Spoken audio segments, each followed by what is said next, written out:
Ayan, again, good evening everyone and welcome sa ating unang araw ng Free UPCAT Review. Ngayon, meron bang nakakapag-comment ba sila? Maka-check ba natin yung mga comments? Okay.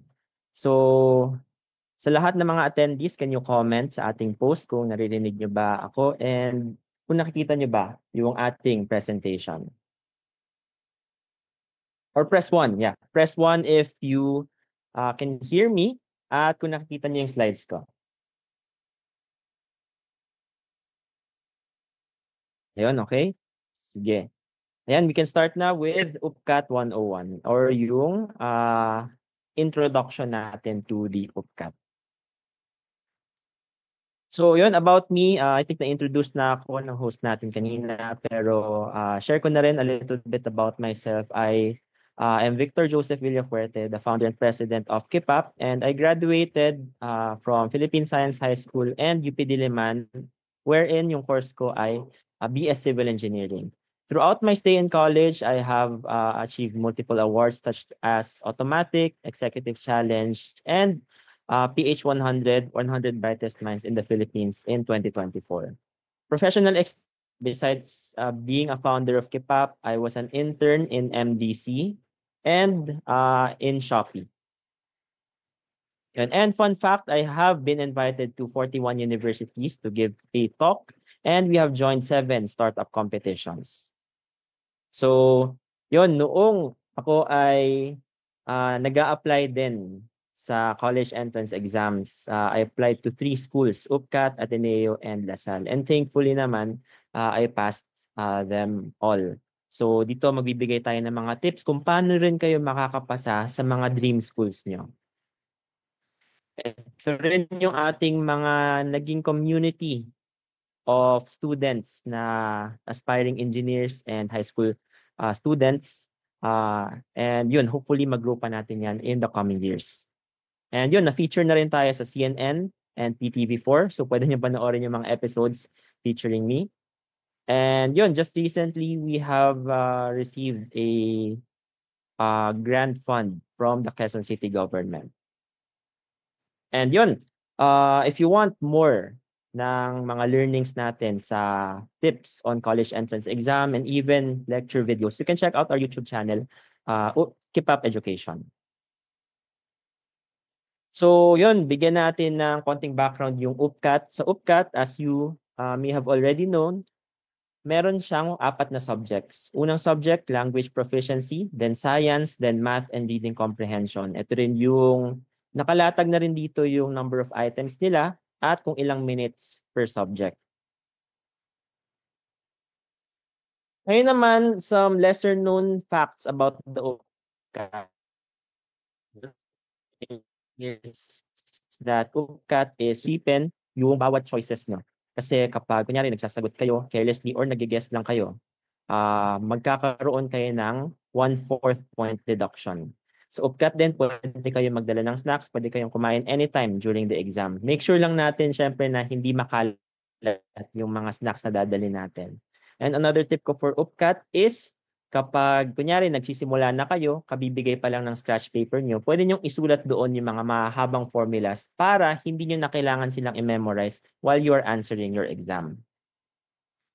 Meron din tayo ditong for asset, for DCAT, ito yung mga subjects nila, at USTET. Pero again, hindi naman ito yung magiging focus natin ngayon. Let's focus kung paano tayo makakapasa sa UPCAT. So these are my exam tips. Okay, so unang tip ko is eliminate some choices na obvious na hindi naman yun yung tamang sagot. So mapapasolve tayo ngayong introduction pa lang ng UPCAT review. So meron ba sa atin nakakapag-comment? Ano kaya yung sagot natin dito? What is 444 times 976? Meron ba makakasagot ng mabilis? Tingnan natin. Parang live ba yung chat? Na hindi ko ata nakikita yung mga live comments.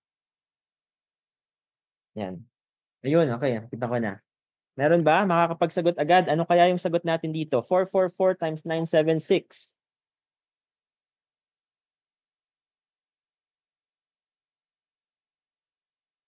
Okay. Ayun. Kapag gusto nyo sagutan to ng mabilisan, ang gagawin nyo lang, syempre, is look at the choices. Kung makikita nyo yung choices natin, magkakaiba yung last digit nila or yung ones digit. Ngayon, di ba kapag nagmumultiply kayo, ang una nyong ipe-perform is yung ones digit. So 4 times 6 muna. 4 times 6 is 24. So maghahanap lang kayo ng choice kung saan 4 or 4 yung last digit niya. And so, without even solving the whole problem, makukuha nyo na yung tamang sagot, and that is yun, 43344. So ito yung gusto kong ituro sa inyo sa UPCAT, and that is try to figure out a way to solve each problem as fast as possible without losing yung pagiging without losing yung or without being careless. Diba? Next. Ito naman. Think of an easier approach. Kung bibigyan kayo ng question na what is 255 squared minus 245 squared? So yan, makikita ba natin sa comments? Ano yung sagot nyo? Yun na, try yung sagutan talaga yung mga pinopost ko na problem para matrain din yung matrain na agad yung mind nyo ngayon pa lang. Tingnan natin. May nagsagot na green daw. Ano pa? Green. Let's see the others. I think delayed yung yung comments. Nakikita ko yung comments from the previous question. Pero sige. Ayan. How about this?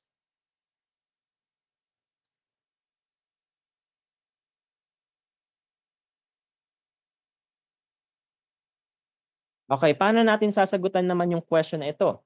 What is 255 squared minus 245 squared? At first, mukhang sobrang haba ng problem na to, 'di ba? Kasi una, isi-square nyo pa yung 255, isi-square nyo yung 245, tapos isusubtract nyo sila. So what could be an easier way to solve this problem? Tandaan nyo na parang yung form ng question na ito, 'di ba? Para siyang a squared minus b squared, right? At ulit, ano ba ang expansion ng a squared minus b squared based on yung natutunan natin sa factoring?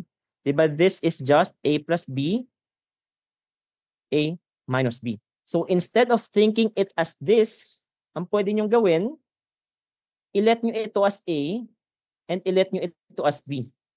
And i-add lang sila together. Ano ba ang a plus b? 255 plus 245. This is just 500.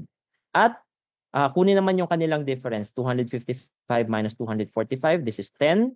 And yung problem natin, naging sobrang daling 500 times 10 na lang. So, ibig sabihin nun, yun, nasolve na natin 5,000. Diba? Hindi na tayo nag-perform ng sobrang habang solution. Alright? Sige, next. Ayan. Bukod sa pag-aalam ng quickest way to solve problems, meron din tayong mga recommended i-memorize kapag nag-uupkat na kayo. Isa doon ay Pythagorean triples. Ano yung Pythagorean triples? Sila ay sides ng isang right triangle na puro whole numbers. So, for example, kapag meron kayong right triangle na may side na 3 at may side na 4, alam niyo na dapat na yung hypotenuse niya ay 5 without performing the Pythagorean theorem. Kapag naman meron kayong triangle na hypotenuse na 13 at isang leg na 12, alam na dapat natin na yung other leg niya would have a length of 5. So, very useful na mag-memorize kayo ng Pythagorean triples kasi ito yung pinaka-common na tinatanong sa UPCAT and other college entrance exams. Next thing na recommended kong i-memorize would be common fractions. Dapat alam nyo na kapag binigyan kayo ng fraction, for example, 3 over 8, alam nyo na agad na 0.375 siya. Common fractions meaning yung mga fractions with single-digit numerator at denominator. So for example, alam nyo na ba kung ano ang fraction form ng 3/4?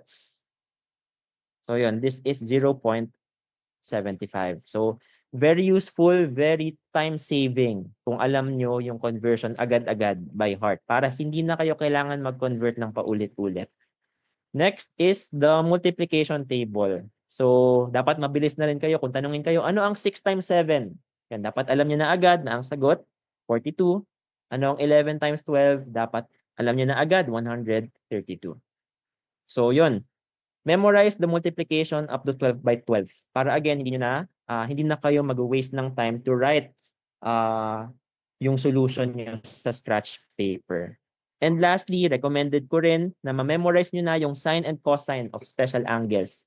Special angles meaning yung nakikita nating drawing ng unit circle, 'di ba? From trigonometry, ano yung mga special angles natin? 30, 45, 30, 45, 60, and then 90, yun, and so on and so forth. Kailangan alam niyo na ano agad ang sign ng 210. Ano ang sign ng 210? Tingnan natin sa comments. Okay, sign ng 210 is, tingnan nyo lang yung kanyang y coordinate, and that is negative 1/2. So yun. Kung hindi nyo pa memorize lahat ng ito, okay lang. Kasi marami pa naman kayong time before the UPCAT. Pero make sure na by the time na mag-UPCAT na kayo, lahat ng ito, memorize nyo na. Alright? Sige. And other tips or other miscellaneous tips na lang is visit your testing center. Before kayong mag-take ng exam or ng UPCAT, kailangan na bisita nyo na kung saan kayo mag-e-exam para makaprepare kayo. Umuulan ba sa venue? Meron bang aircon para malaman nyo kung magja-jacket or magpapayong ba kayo? Nasaan doon yung CR? At meron ba kayong restaurants na makakainan? And even yung parking. Kung magdadala kayo ng car, alam nyo dapat kung saan kayo magpa-park.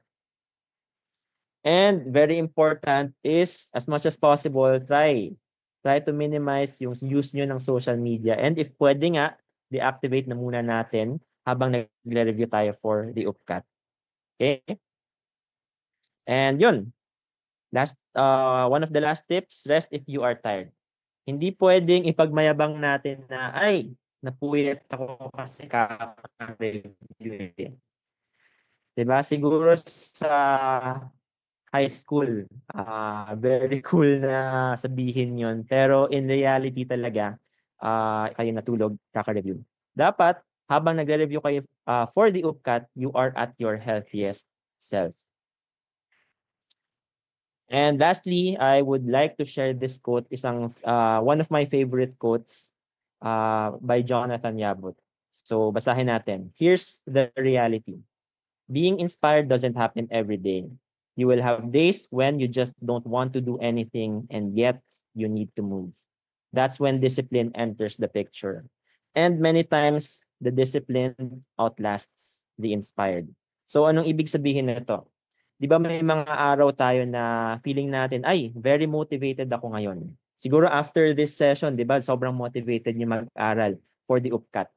Pero the real challenge is kaya niyo bang i-maintain yung motivation na yun or kaya nyo bang disiplinahin yung sarili nyo para maging consistent even 1 month, 2 months, 3 months after this until mag-UPCAT. Kaya nyo bang i-maintain yung same level of dedication nyo hanggang mag-take na kayo ng exam. Yun, that is the real challenge talaga.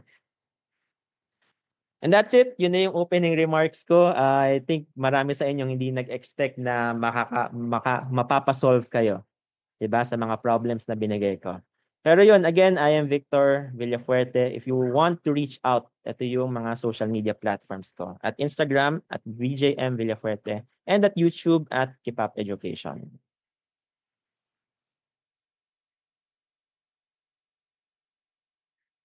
All right. Thank you so much, Engineer Victor. Hindi namin in-expect na may math, but we're here for it. Sobrang daming I'm sure maraming natutunan na kahit konting tips and tricks yung mga nanonood sa atin ngayon. And for some vibe check, guys, tignan natin kung nakikinig pa ba ang lahat. Can you guys type in Keep Up Study Buddy sa ating comment section para makita namin kung, I believe may mga nagsasabing naglalag eh. So can we check that please? Type in Keep Up Study Buddy. Yes? Sige. Ayan. So again, thank you so much, Engineer Victor. Without further ado, let's now proceed to our second speaker of the day. I am honored to welcome you, Miss Sachika Azumi Sagisa. She is the viral BS Chemical Engineering student from the University of the Philippines, Diliman, who earned, guys, a flat uno lang naman in her first 2 semesters sa UP. Sobrang hirap gawin nun kasi hindi ko siya nagawa during my time. So, ang galing talaga ni Miss Ashika. Sobrang hirap makakuha ng flat uno sa UP pa. So, 2020 UTCAT passer siya. She is currently a BS Chemical Engineering and graduating with Summa Standing. Grabe. She'll share her top study tips and strategies and has been an inspiration to many through her work and dedication. Let's give her a big virtual round of applause. Miss Chika Azumi Sagisa. Hello, good evening. Grabe naman talaga yung introduction na yun, opo. Thank you. Thank you for having me here. I am glad that I have this opportunity to hopefully help the attendees pass the UPCAT. Okay, so my presentation ay 3 slides lang actually. Kinondense ko siya para hindi ako panay. Next slide, please. So I divided my presentation into 3. So what to do way before the exam, the day right before the exam, and during the exam. So ayan, next slide, please. Is this my slide deck po ba? Next slide, please. So, way before the UPCAT, these are my study tips.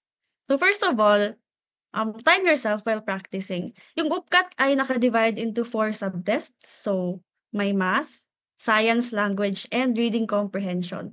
So, per subtest, may time limit yon. For example, sa math, like sabihin natin 60 items yon in 75 minutes. So, roughly like 1 minute per question, 'di ba? 1 minute 15 seconds. So when you're practicing, try mo rin na 1 minuto lang, like para masanay ka.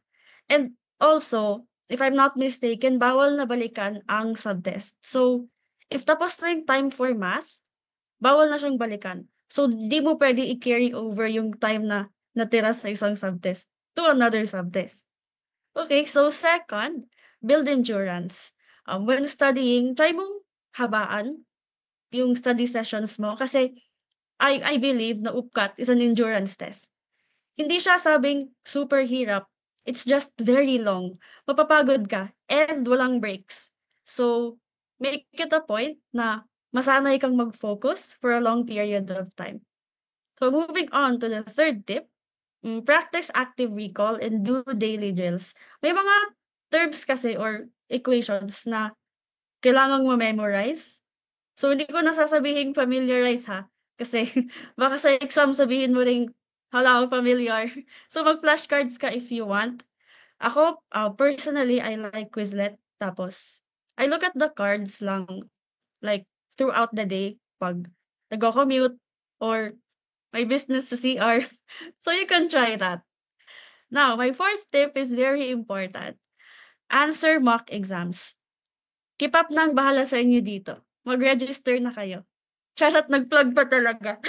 And so pala, and like if ever you end up cramming kasi life happens, my advice would be to answer mock exams na agad. This is what I did kasi if I remember correctly, may pasok pa kami nun when we took the UPCAT. So, medyo busy ako nun kasi graduating nga. Hindi na ako pwedeng mag-review center kasi nga, ayun, huli na. So, yung ginawa ko is, may binili akong booklet ata yun for college entrance exams, like generally. So, hindi siya specifically for UPCAT, but para siyang mock exam for college entrance exams. So, sinagutan ko siya lahat. And if I found the question na talagang di ko alam how to solve, yun yung sine-search ko na topic sa YouTube. Tapos if my question na sa tingin ko, "Okey, kaya ko naman 'to," di ko na yun inaaral. So by doing this, you get to know kung saan ka mahina and nakapag-practice ka pa. Kasi nga with the little time you have, kailangan mong mag-focus sa mga topics na walang-wala ka talaga. Okay, pero bottom line is, don't cram. Okay? Okay. So last tip for this section, practice without a calculator. Self-explanatory kasi hindi allowed ang calcu sa UPCAT. Okay, ayun lang naman. So let's go to what you should do the day right before the exam. Okay, so next slide, please. Okay, so first tip, of course, prepare everything the night before. So i-ready mo na yung bag mo. Yung test permit, valid ID, your pen, water, scratch paper, and kung ano man yung kailangan. Also, plan your outfit ta. Something comfortable lang. Hindi ito yung araw para mag-dress to impress. Okay, tama na kaka-Roblox. And wag rin yung hoodie kasi like yung hoodie lang kasi di mo siya matatanggal in case mainit. So, shirt lang tapos jacket para depende na lang sa test venue. Also related to that, as mentioned by Victor kanina, check mo na rin kung saan yung test venue, tas how to get there, and how long the travel will take. Huwag kang magpa-late talaga. Your mood will be affected kung umaga pa lang nagpapanik ka na. I was actually medyo late kasi nga nagka-cram pa ako the morning before. Like literal na I studied 2 days before the test tapos nag-cram 4 AM. So ayun, I was all over the place. Huwag niyong gawin.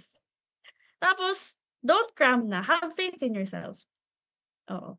Napahamak pa ako nito dati kasi mas nalito pa tuloy ako kasi di ko naman na-internalize yung kinakram ko, 'di ba? So, ayun lang. And also instead of cramming, matulog ka. Paulit-ulit sinasabi pero important kasi talaga 'to. I know it's very nerve-wracking pero kahit pikit ka lang, kung di ka talaga makatulog, just close your eyes. Kasi 'di ba, like minsan if we think na di tayo makakatulog, ay talagang di tayo makakatulog niyan. So ako, iniisip ko lang na makatulog man or hindi, the time will pass anyway. So I'd rather allow my brain to rest and close my eyes. Parang that mindset relaxes me at nakakatulog naman ako eventually. So wag i-pressure ang sarili. Makatulog ka man or hindi, you will be there. So relax lang. Dedma muna sa ka-late night talk mo. And call mo na yan box. Char. So next tip, as I've said, wala itong breaks. So bring snacks na hindi mahirap kainin. Ayaw mo naman kumain ng mais dun, 'di ba? Talagang ngangat-ngatin mo pa dun. And I actually also don't recommend yung greasy chips kasi magta-transfer yan sa paper mo and it's just really hard to manage. And baka matapon pa siya. And more importantly, maingay. Ang tahimik sa testing center. Like, madi-distract hindi lamang ikaw, kundi yung katabi mo rin. O, ginutom mo pa siya. So, siguro yung something maliit lang, like protein bars maybe, in case wala kang space. Kasi yung testing center namin dati, if I remember correctly, armchair lang siya. So, yun, keep that in mind. Lastly, bring a watch. May mga nagre-remind naman kung ilang minutes na lang natitira. Pero walang clock talaga na nagka-countdown. I mean, at least sa time namin. So, it might help if may watch ka. Pero huwag kang mag-hyperfixate dun ah. Baka tingin ka lang ng tingin sa oras. So, yun, let's go to the third section. Next slide, please. Ito na. Test-taking strategies. Ito lang naman talaga hinihingi sa'kin. Medyo madaldal. Pero ayun, organize your scratch paper. If ever you need na balikan yung isang question, hindi mo na kailangan pang hanapin, Diyos ko po. Oo, lagyan mo lang talaga ng number. Lagyan ng label. Char. Now, itong next tip ay very well known na. Skip the hard questions. Pagkabasa mo sa tanong, tapos alam mo agad na hindi mo alam paano yun i-solve or if you find that you're taking too long to solve it, skip mo na. And don't like dwell too much kasi sayang yung time. But do not do this kapag reading comprehension ha kasi nagbabago yung passage nun. So, babasahin mo ulit pag binalikan mo. 'Di ba? So, take an educated guess like na lang muna. Mark the questions na di ka sure para pwede mo balikan if you have time. Di ko maalala kung pwede sulatan yung questionnaire. Pero if ever hindi, kahit ilista mo na lang sa scratch paper mo. And my next tip is to back solve. Lalo na kung hindi mo alam paano i-solve, i-plug in mo na lang yung choices. So, ayun lang naman, very self-explanatory. And then, tapos, kapag reading comprehension naman, read the questions first. So, you will know ano yung hinahanap mo while reading. Ang haba-haba ng binabasa mo tapos di mo alam anong detail yung hinahanap mo. So yun, read the questions first para alam mo what you're looking for. Lastly, sagutan mo lahat. Ang UPCAT ay, as mentioned by Victor, right minus wrong. Pero sagutan mo pa rin lahat kasi minus 0.25 lang naman kapag mali. Like, statistically, better na sagutan mo lahat. Kasi sa 4 na choices, di ba? You have a chance of getting 1 whole point. Tapos, sa remaining 3, minus 0.75 lang naman yun. So, like, may lamang kang 0.25. But, as I've said, make an educated guess. Yan talaga dapat una. Then, if di talaga alam, like, no idea ka na, do the laser technique. Like, choose a letter na pipiliin mo if di mo alam yung sagot. Oh, so C for Christ. Wag random kasi higher chance na if all C's yun, may makukuhang tama. Oh, so stick to one letter. So, that was my last tip. Pero, like, some closing notes lang. Maybe, change lang siguro yung mindset. Ako, when I'm studying, I don't burden myself with the thought na dapat matapos ko 'to lahat. So, hindi gano'n. If you start laying out lahat ng dapat mong aralin, mase-stress ka lang sa sobrang dami. Kasi the reality is marami talaga. So, my mindset is, okay lang if I don't finish this. Pero if I study just a bit more, I'd have a higher chance of passing. So, gawin mo lang kung ano ang kaya ng oras mo. Wag magpadala sa pressure na dapat 100%. Also, if you do end up cramming, kasi nga life happens, don't waste your time regretting why you didn't start sooner. Wala ka na magagawa dun. Best thing to do is start now. Also, if like kung may pasok pa kayo ngayon, do your best in school. Think of it like hitting 2 birds with 1 stone kasi tataas na grades niyo nakapag-aral pa kayo for UPCAT. Oo, kasi yung UPCAT ay hindi lang naman based sa test score mo, kasama na dun yung high school grades. So, do your best to bump up your grades kasi kasama yun sa UPG mo. Okay. So, ayun lang. Thank you so much for listening. I hope you learned something from me.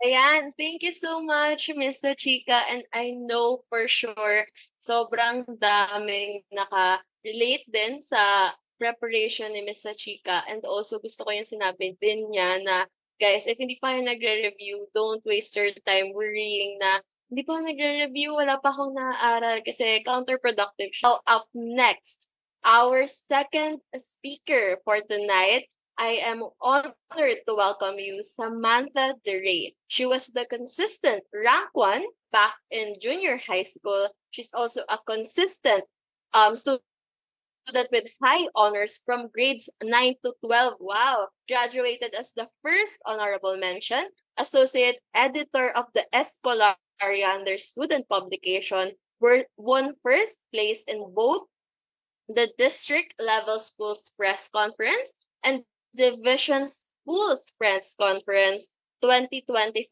under the Science Writing English. The entrance examinations she qualified are UPCAT, wow, PLM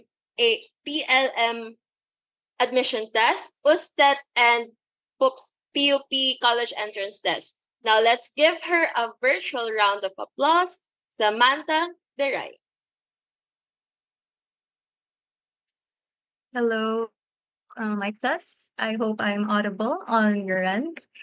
Good evening, everyone. I am Samantha Deray, a graduate of Central Escolar Integrated School. First of all, thank you to everyone who made this event and this opportunity possible, especially to Mr. Victor Villafuerte. And I'm assuming that a lot of people watching right now are preparing for the UPCAT and are feeling sort of nervous and a tad excited. Well, you're not alone, because the UPCAT is one of the most challenging entrance examinations in the country. But with the right mindset and smart strategies, I'm pretty sure that anyone can conquer it. So today I would be sharing some tips using the acronym Scholar, designed to simplify the discussion and to help you approach the UPCAT like a true scholar in the bayan, scholar ng bayan in the making. Some of the pieces of advice that I would be saying have already been mentioned before, so I would just be reiterating them. And mind you that these are focused on the test taking scenario on itself. So diving deeper into the word, starting with letter I, initiate focus. So I'm pretty sure na yung iba sa inyong mga nanonood ngayon ay kinakabahan na, lalo na yung mga di pa nagre-review. And feel na feel ko kayo kasi ganyan din ako before. The moment you sit down to take the exam, marami talagang magpo-pop up sa mind nyo, lalo na yung doubts. Pero know na you shouldn't rush. Now, take at least 5 to 15 seconds to fix yourself, to center yourself. But you can close your eyes, take a deep breath, drink water, and remind yourself na you're ready for this. You've prepared, you've got this, and magiging scholar ka ng bayan. Kasi focus is one of the essential foundations that you need during the test taking itself. It's easy to get distracted by external factors like ticking of the clock, the other test takers flipping their pages rapidly. But remember, the only person you're competing against is yourself. So here's a tip. Kung kabado kang person, try to practice how to calm yourself. Some mindfulness techniques weeks before the test. Take at least 5 to 6 minutes a day to help improve your ability to focus under pressure. Next is S, which stands for skip then return. So one of the biggest traps in a timed exam like the UPCAT is spending too long on one difficult question. So if you come across a problem that is kind of overwhelming, a bit too complex for you, skip it without guilt. Mark it mentally so you can find it again later and move on to the next question you can answer more quickly. Focus on the items that are more answerable, more familiar for you, because that would help you maximize your score potential. Because like what they said, remember, every easy question you leave unanswered to wrestle with a hard one is a missed opportunity. Related to letter S is K, know how to guess. Guessing in its entirety is not that bad, especially if you partner it with data, with facts. It's simply strategic, if you ask me. If you're really unsure, just make sure to not leave an item blank before finishing the subtest. Eliminate obviously wrong choices and make educated guesses through looking at the keywords, context clues, and the likes. And through those, you can often narrow it down to two options. And even if you're still completely clueless, try your best to guess. Kasi nga gaya na sabi nila, a random guess is still statistically better than no answer at all. So during your review sessions, practice elimination techniques beforehand, especially pagdating sa language or reading comprehension. You should know which to cross out, the choices that don't fit the tone, the context, or the logic. Next is letter O, which stands for observe the patterns. So standardized exams often include recurring questions or structures, predictable formats, and logical answer sequences, but there are subtle patterns that can help you. In reading comprehension, observe how the author builds the argument, how he or she builds a story. In math, if you notice numbers being reused or answers hovering around a specific range, those may offer clues. In science, look at the units and formulas, because sometimes the way a question is structured already nudges you toward the correct solution. And just a reminder, don't blindly follow answer patterns like choosing all C, kasi I'm also really guilty of that. Most of the time I do choose C kasi nga it stands for Christ, or Christ is always correct. But if something looks strange or quite repetitive, then take a moment to reevaluate. Letter L stands for listen to logic. So UPCAT is a bearable examination for those who can think clearly and not just memorize facts. Logical reasoning and understanding are your secret weapons. So when it comes to language proficiency, it's often really underestimated, but it can be one of your highest scoring areas if you prepare well. It tests grammar, vocabulary, and the likes, not just rules, but also how natural the sentence sounds. So build your vocabulary by understanding root words and affixes. Pag naman sa Filipino, be ready for deep words and old expressions that aren't often used in casual conversations. Personally, having an English to Filipino dictionary really helped me. I reviewed 1 to 2 words each per day, which I quite allotted maybe 5 minutes or so in familiarizing myself with those. It really helped me answer questions relating to synonyms or antonyms. For grammar spotting, trust your ears, no? Because sometimes you may not recall the rule, but your instinct will tell you what sounds right. Then look for clues in sentence arrangement or sequencing, like una, pagkatapos, kaya, gayunpaman, and identify which idea must come first or which sentence gives the conclusion. Then study proper use of Filipino articles like nang versus danang na mahaba, may versus meron, rin versus din. So don't underestimate this section, especially Filipino, just because we speak it daily, because it can be just as tricky as English, so it deserves your full attention. When it comes to um, reading comprehension, it demands not only a good foundation in language proficiency, but also speed and strategy. So, a good habit is to skim with purpose. Always read the question first, then look at the first and last sentences of each paragraph of the structure, and then scan the middle portion for some keywords. Then, when answering, always watch out for tricky choices because the wrong answers may sometimes be too specific, too broad, or too long. Learn how to eliminate by confidently asking, does this actually answer the question? And most importantly, read a lot during your preparation to improve your speed and understanding. So the more comfortable you are with reading under time pressure, the more confident you'll be on the test day. For mathematics, a lot may feel intimidated by this, but most of the questions, I assure you, are rooted in basic concepts. The challenge really lies on how often they're presented. So don't worry about solving too complex equations. Instead, focus on accuracy and efficiency that rely on everyday logic. One of the best ways that I use, because I also am not fond of mathematics. So during my review sessions, I use the Gresham method. It helped me really break down word problems by identifying what's given, what's required, the equation that's needed, the solution, and the final answer. Also, don't be afraid to estimate. Approximation can be a powerful time saver when the answer choices are spread out. And in problems with answer choices, back solving is a friend. Plug the options into the question and see which one works, starting from the middle choice to save time. Then don't forget to keep an eye on the clock. If a question is taking too long, again, skip and return later.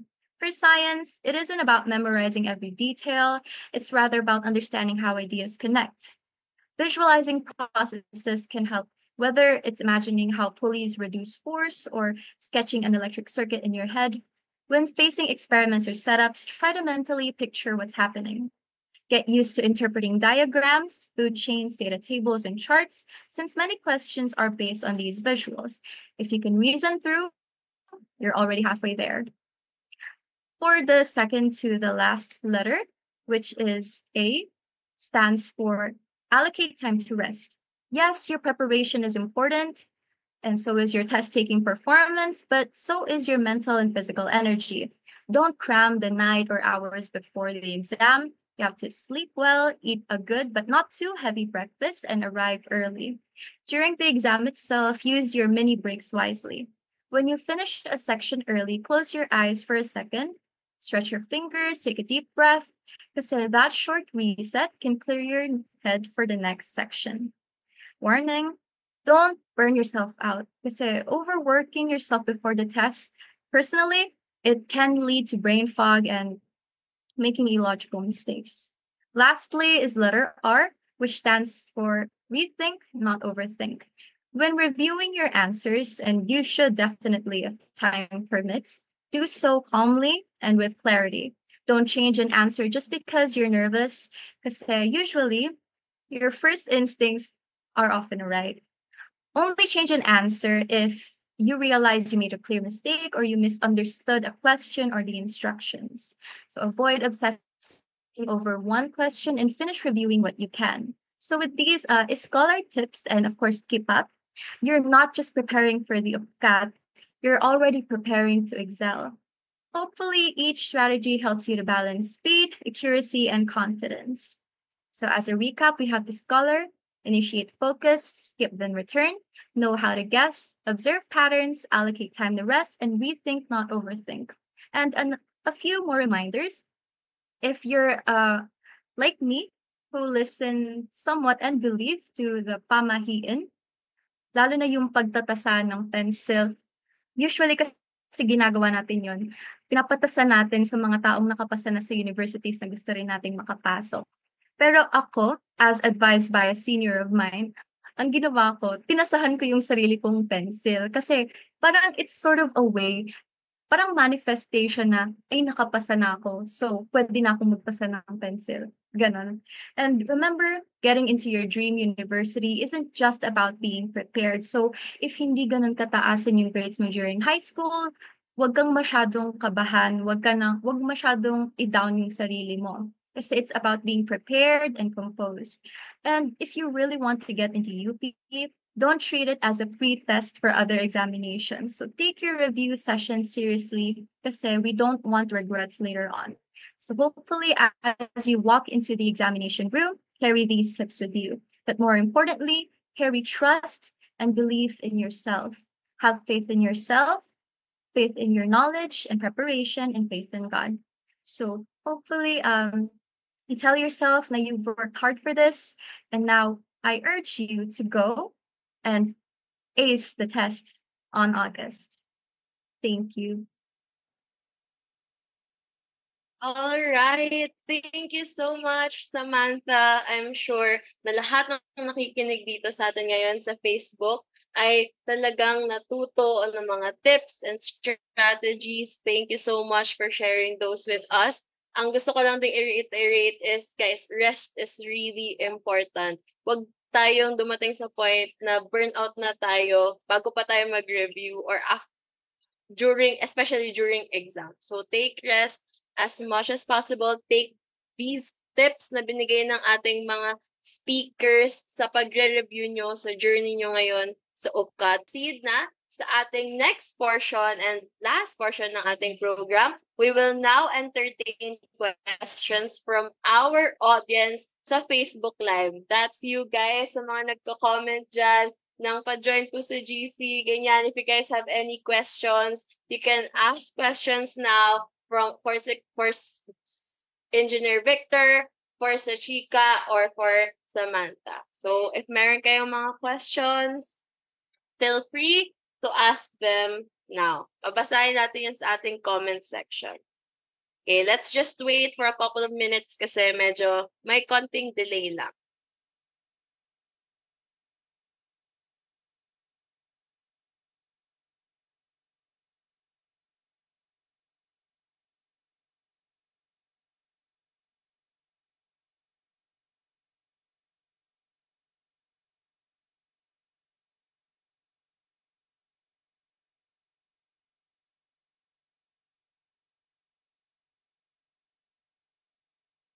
Yan, I think yung question na to ay for Miss Yang. May nag-ask dito, ask ni Carl, available pa rin po ba ang discount until tomorrow?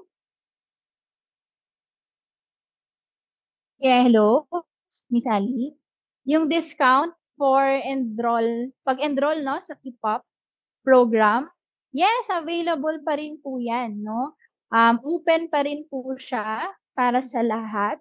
As long, again, registered participants ka po sa amin. So, magbibigay pa rin kami ng discount. So, yes. And then, meron din dito, sir, pag nag-down po ng 2K, until when po yung bayaran ng remaining balance?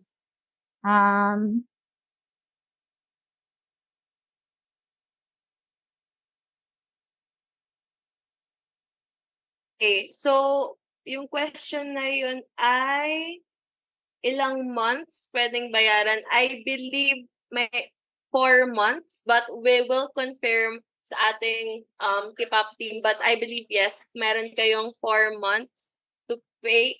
Sorry, I think 2 months ata. Sorry, 2 months to pay. Basta before mag-end yung review program, dapat paid na kayo, of course, sa um, whole entirety ng inyong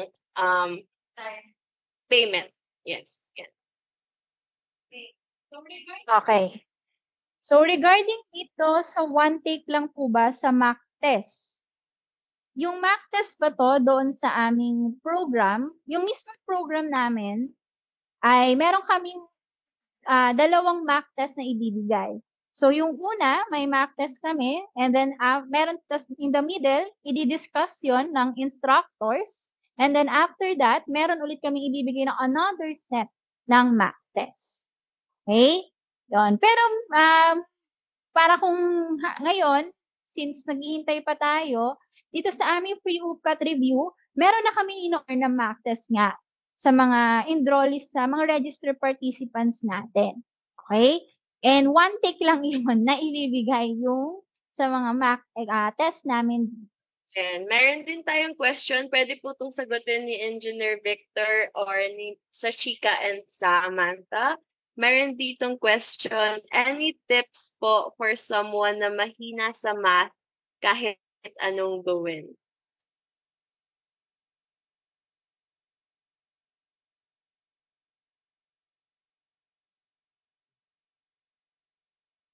Hello? Yan, tips, tama ba? Yung question is tips para sa mahina sa math? Kahit anong gawin daw po. Okay. Generally, ang tip talaga na mabibigay ko is just to practice. Familiarize yourself with a lot of questions, starting from the basics muna. So, start ka sa level kung saan naiintindihan mo pa, and then work your way up to more difficult questions. Ngayon, if you say na, yun nga, nahihirapan ka kahit anong gawin mo, try to find someone na siguro kakilala mo, friend mo, na nakapasa sa UPCAT before, or even yung mga friends mo sa school. Try to ask for their help, and yun, hopefully, makakatulong sila sa inyo sa pagpa-practice nyo ng mga problems. So yun, practice and ask for help. Yun yung mabibigay kong tip. Thank you, Engineer Victor. Ito naman next question natin is, pwedeng sa Chika or si Sam kasi mas recent silang nag-take ng UPCAT. May nag-ask dito na ano daw po yung pinamahirap na UPCAT subject na na-encounter nyo during your UPCAT. And paano siguro, ano yung mga tips na mabibigay niyo sa kanila pag naka-encounter sila ng mga ganong mahihirap na subjects?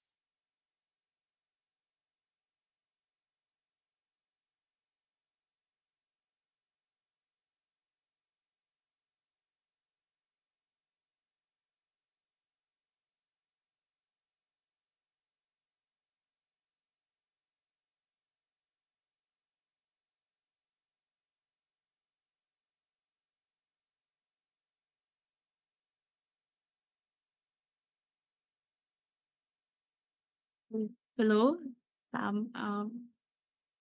Okay, so ako na lang yung sasagot. For me, I would have to say math kasi mahaba talaga siya. And ako hindi ko ata siya natapos. I think I had like 2 items left na di ko siya na-solve kasi I simply had no time. So my tip is ayun nga, mag-timer ka when you're practicing para masanay ka na bilisan mo, and don't dwell sa mga mahihirap na questions. If pagkakita mo sa question di mo na agad alam, di mo na-recognize yung pattern, wag mo nang tagalan dun. Move on to the next question, where you mark it. Tapos when you're studying, try mong mag-YouTube more than textbooks kasi para mas guided, but also don't just watch, mag-solve ka rin by yourself. Thank you, sa Chika. Ayan. Meron ding nagtanong dito na how will we access the learning materials po? So, ako na rin sasagot nito. Actually, once you enroll sa aming portal, you will be sent or emailed an onboarding email, and meron na agad doon like real time bayad nyo sa aming portal, magsasendan kayo within minutes ng onboarding email. Tapos nandun na agad yung instructions how to access the learning materials. So yung learning materials po namin can be accessed through our app or through the KEPAP LMS. So andun na talaga lahat, like comprehensive learning materials, nandun na din talaga yung mga assessments, anything you need, video lectures, everything is in there. Tas on top of accessing our learning materials, meron pa kayong access sa live lectures. So, sulit talaga guys, yung 5,999. Okay, meron ding question dito, bawal po ba gumamit ng calculator during exam? Bawal po for any college entrance test exam. Next question is, so, next week lang po yung free. The rest of June po, kailangan na po ng bayad. Maybe Miss Yang can answer this. Hello? Yes, no? Oo, yung free UPCAT review is for May lang po yan. Yung schedule, again, for last 2 weeks ay Thursday, Friday, and Saturday from 7 to 9 p.m. Pero starting for June, live lecture po talaga tayo noon. Monday, Wednesday, Friday. May bayad po siya. Hindi lang siya live lecture, mas intense discussion doon kasi meron tayong recorded videos, meron tayong materials, may mga tests, pre-tests and post-tests, mock exams, and then um, yung iba pa na pwede natin maano is meron kayong personal connection sa ating mga instructors. It means na pwede kayong magtanong sa kanila directly talaga ng mga questions na gusto ninyong makuha doon. Okay? So, yes, yun po yung kahit may bayad siya, again, meron pa rin kami binibigay na discount na 2K. Lalo na kapag register participants ka. So, kung hindi pa po kayo register participants, nag-a-accept pa rin po kami. Since sa Thursday pa naman, next week, yung start talaga nung lecture proper natin. Okay? Okay, thank you so much, Miss Yang. Siguro last couple of questions na lang. Merong nag-ask, how po malaman ang shortcuts for math problems?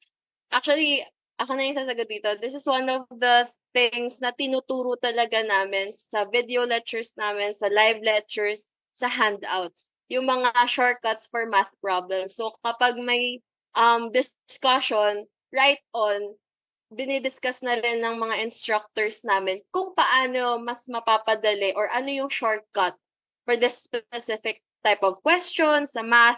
Actually, meron din kami shortcuts na tinuturo sa mga physics, sa chemistry as well.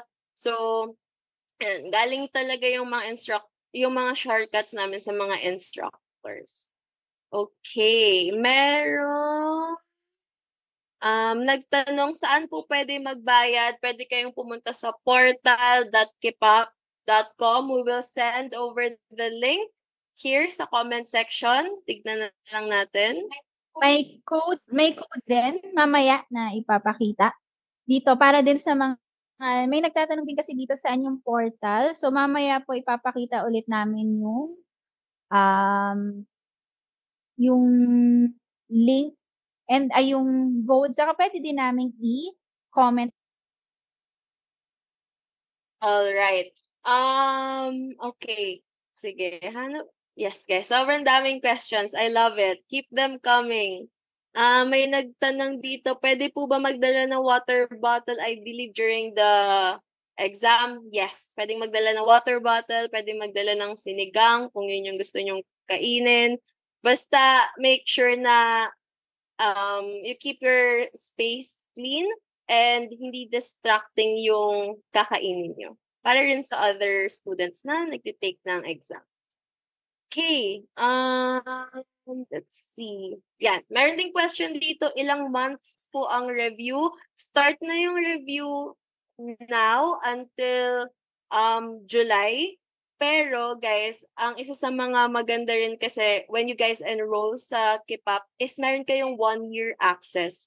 That's why some of our students, yung previous batch namin, is nagagamit din nila to sa grade 12 nila na mga subjects. So, sobrang useful talaga niya. Hindi nyo lang magagamit yung materials namin sa mga college entrance test, but even sa grade 12 nyo, magagamit nyo yan. So, definitely, super sulit talaga siya.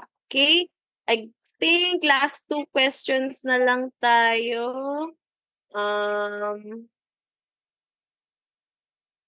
Okay. Hello. Yung mode of payment, may nagtatanong. Miss Annie. I think tumatanggap kami ng GCash. Pwede po magbayad through GCash. And may mga specific din na cards na tinatanggap din naman po namin.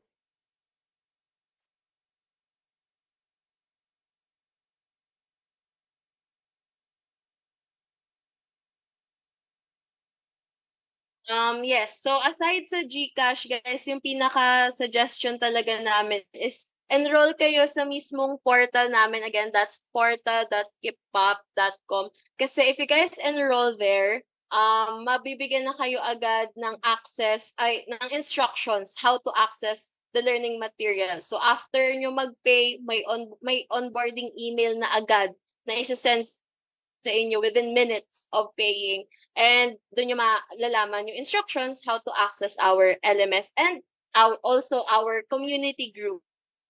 We also have community group. So doon yung open chat line natin. Okay? Ayan. Sige. Miss Yang, meron pa bang mga other questions ng ating viewers?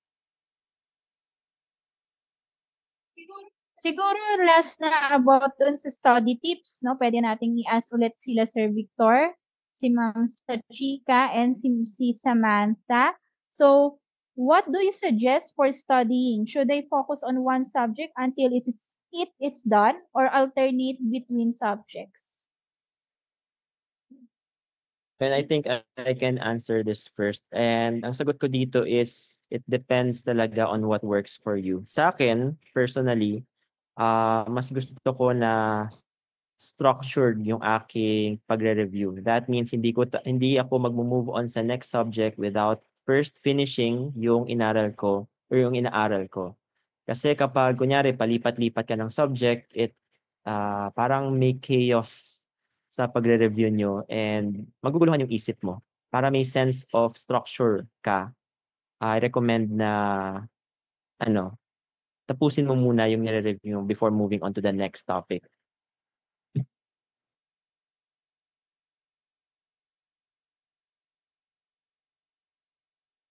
Okay.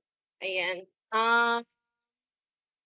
Sige. Last question na din siguro. On top of tips, how does right minus wrong in UPCAT work daw po? Okay, yung right minus wrong sa UPCAT, I think pwede natin bigyan ng illustration siya. Pwede ba ako makapag-draw dito? Meron bang Merong draw ba dito? Pero wala, no? Annotation. Sige, mag-share screen na lang ako with annotation. Wait lang. Pull up ko muna yung ko. Share. Okay, so dito na lang din natin isulat yung, meron ba tayong blank page? Okay. Dito natin i-explain yung right minus wrong ng UPCAT. So, to keep things simple, let's say meron tayong 5 questions. Let's say yung UPCAT ay may 5 questions lang. Ayan, 4. Gawin na lang nating 4 yung questions sa UPCAT. Tapos, yan. Okay, kunyari sa UPCAT na may 4 na questions, tama ka dito, tama ka dyan, pero mali ka sa last question. Na magiging final score mo would be 3 dahil meron kang 3 points na nakuha minus 1/4 ng mali mo. So 1/4 times 1. So ilan yan? 3 minus 1/4, this is 2.75 na. Yun. So ang magiging final score mo would be 2.75. Kapag naman ang nangyari ay, again, first 3 questions tama ka, pero yung last question mo, you leave it blank. Okay? Ni-leave mo as blank. Then ang magiging score mo would be yung 3 points na nakuha mo, walang magiging deduction yon. Kasi na-leave mo as blank yung last question. So hindi ka ma-deduct ng 1/4 point doon. Okay. So siguro ang iisipin nyo, edi kung ganun, kapag meron akong question na hindi sure, wag ko na lang sagutan. Di ba? I-leave ko na lang as blank. Mas mataas pa yung makukuha kong score eh. Pero ang recommendation pa rin talaga namin is do not leave any questions blank. Bakit? Kasi mas malaki ang point na makukuha mo from a correct answer kaysa sa deduction na makukuha mo from a wrong answer. Or in other words, mas malaki ang reward sa risk. Ibig sabihin din nun, kapag kunyari sa mga hula nyo, meron kayong mga nakukuhang tama, kakailanganin ng 4 na maling sagot para ma-cancel out yung isang hula nyo. Diba, gets? So, ibig sabihin nun, the reward outweighs the risk. And so, ma-recommended ko pa rin talaga na huwag kayo mag-leave any question blank. Yun. I hope my explanation makes sense. Ayan. Thank you so much, Sir Victor. Sa mga meron pang questions, meron pa naman tayong pre-UPCAT review, guys. That's 1 week long. So, first day pa lang natin. Sa mga meron pang mga questions, you guys can definitely ask them sa remainder ng days natin for pre-UPCAT review. But again, thank you so much, Engineer Victor. Thank you sa Chika. And thank you, Sam, for joining us here sa day 1 natin ng pre-UPCAT review. Ayun, thank you also to those who are with us sa ating live stream on FB, and we hope to see you guys on the next pre-UPCAT review day 2. Again, pwede na kayong mag-enroll sa aming program. We also have discount. You can use the discount code shown on your screens right now to access the learning materials for our review program.